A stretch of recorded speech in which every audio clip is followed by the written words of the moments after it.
Hello, true believers, and welcome to another episode of Vincent Vision. Today, I am taking you guys on a tour of Marvel Superhero Island. I am sharing with you guys the fun facts, the history of this place, the secrets you may or may not know about, and sharing with you guys all the cool things about the most exciting island here at Islands of Adventure.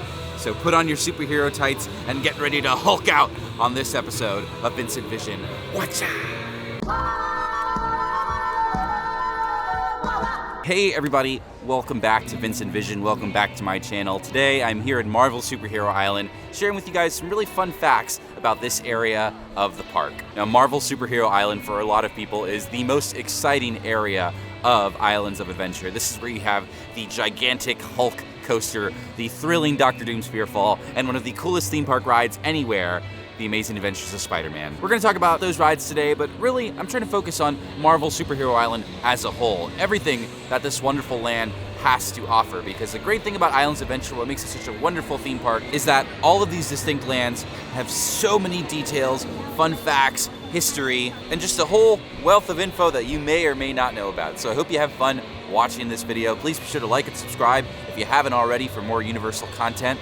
Let's get started. So before we talk about anything here at Islands of Adventure, I need to talk about what this park was going to be before it became Islands of Adventure, and that was a place called Cartoon World. When Universal Studios was looking to build their second theme park, they wanted to make a theme park based off cartoons. And the original concept for Islands of Adventure, Marvel Superhero Island, was going to be a land actually based off the DC superheroes and villains. You would have had one side based off Metropolis, Superman. This is where like the Superman ride would have been, which ended up being the Spider-Man ride, and then Gotham City, which is where Batman, a roller coaster based off the Joker would have been. But building a theme park ain't cheap. And when it came time to try to get the rights for DC for Cartoon World, they were just way too expensive. DC was so much more popular than Marvel back then, and because of that, Universal ended up getting Marvel for a lot cheaper, which I think now in the hindsight, they're probably a lot happier about. Cha-ching! And I'm not really going to get into it in this video here. I actually have a video talking about the Marvel contract. It's a really interesting piece of theme park politics if you're interested, so check that video out when you get the chance. But basically, long story short, Universal now has the theme park rights to Marvel for forever, and this land ain't going anywhere. Which brings us now here to Marvel Superhero Island, and I am standing right here at Ground Zero.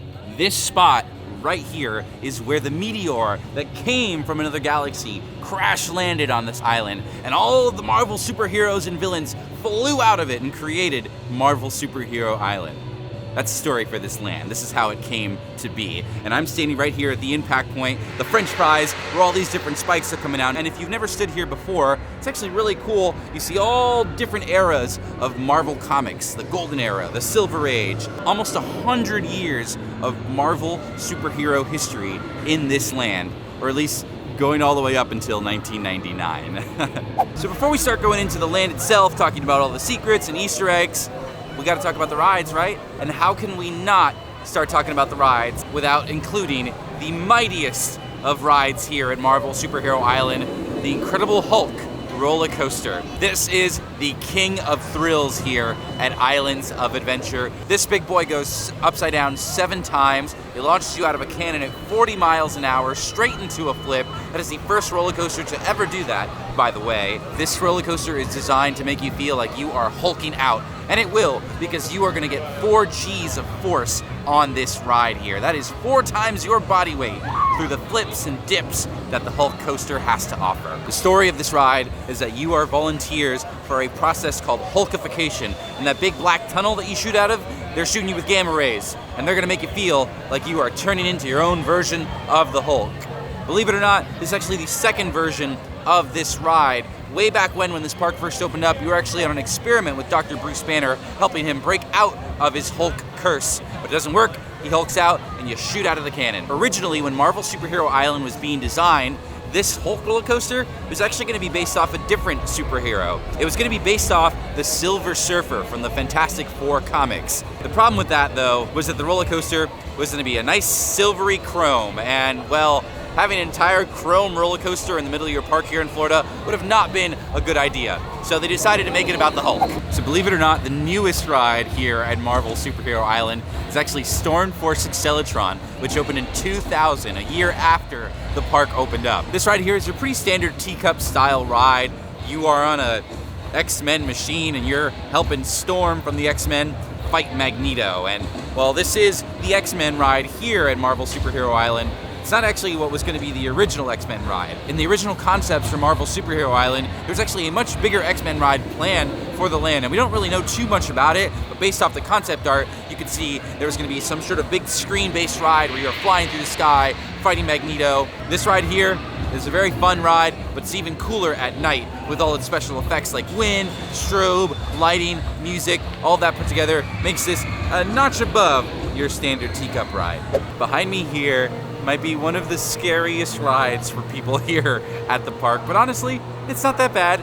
It's Dr. Doom's Fearfall. This is based off the villain from the Fantastic Four comics, and this is a special type of drop tower. This is what they call a space shot, which means it shoots you all the way up and you free fall back down. Not like the traditional drop tower where it brings you up slowly and then lets you go. This one here is based off Dr. Doom, and when you enter this building here, you are volunteering to be subjects for his fear extractor machine. He's gonna use your fear power to defeat the Fantastic Four. This ride itself has a really cool queue. In fact, it's I think one of the most underrated lines here in the park. It's very dark, a lot of cool things inside to see. You might have noticed coming off the ride, this like strange chair locked up in a cage. That's actually Dr. Doom's throne that you see as you exit the ride. And I don't know why it's facing the exit doors and not like his villain's arcade that it's sitting above, but hey, it's a really cool prop to see, little fun thing to see after you do Dr. Doom's Fearfall. I would say for this ride, if you're looking for the best view, ask for sections 3 and 4. Those are the sides that face Islands of Adventure. So when you shoot up almost 200 feet in the sky, you can see the whole park. Ah! So here we are in the back of the Daily Bugle by the mighty and magnificent silver statue of J. Jonah Jameson, where we're talking about our next ride, and I would argue the best ride here at Marvel Superhero Island, The Amazing Adventures of Spider-Man.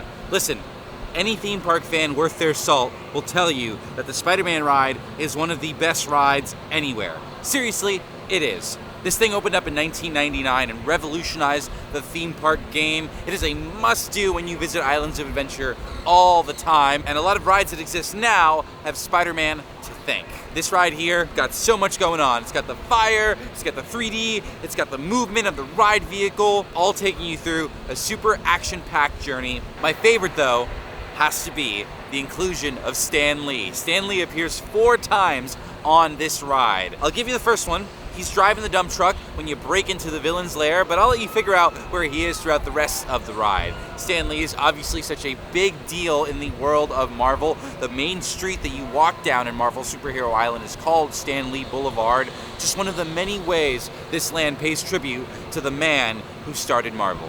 One of my favorite things as well about this ride is something that you can only see while you're going through the express queue. In that line, you actually get an opportunity to go through Peter Parker's office in the Daily Bugle, and it's got pictures of Mary Jane, Aunt May, and Uncle Ben. When you go into the dark room, you can see all these different pictures hung up. You can also see some handprints going up through the ceiling and into one of the vents. So maybe Peter Parker is just like really good at rock climbing, or maybe there's something about him we don't know.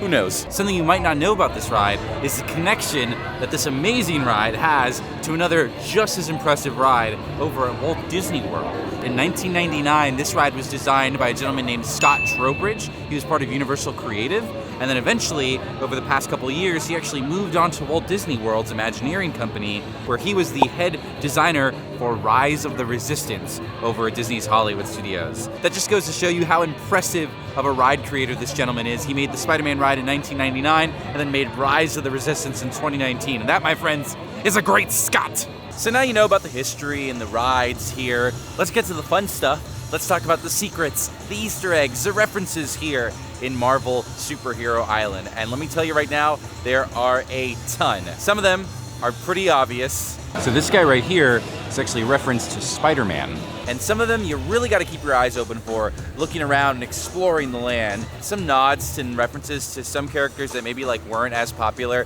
when Marvel Superhero Island was built that are now some of the most popular Marvel characters. For example, right behind me over here is the Stark Enterprise building. Yeah, there's a reference to Iron Man right here by the water, which like no one's ever gonna see. But I think in 1999, Iron Man was definitely nowhere near as popular as he is now. And there's tons of these all around. Like there's Nelson and Murdoch in one of the gift shops. It's a reference to Daredevil. Over by the Doctor Doom area, there's a reference to Gladiator, which was a supervillain from the Daredevil comics who runs a costume shop. You can see his costume shop here in the land. In the Doctor Doom area as well, right by the Gladiator costume shop, there's Osborn Industries. But if you look at the building, there are two statue heads, two busts of Venom, Spider-Man's villain or anti-hero, however you want to look at it. One of my favorite references, though, can only be seen outside of Marvel Superhero Island, and you actually have to head over to Toon Lagoon to see it. So for this fun fact, I'm actually coming to you from outside of the Marvel Superhero Island, talking to you from the back of the Popeye ride here in Toon Lagoon. If you ever looked out into the Marvel Superhero Island area of the park from the lagoon,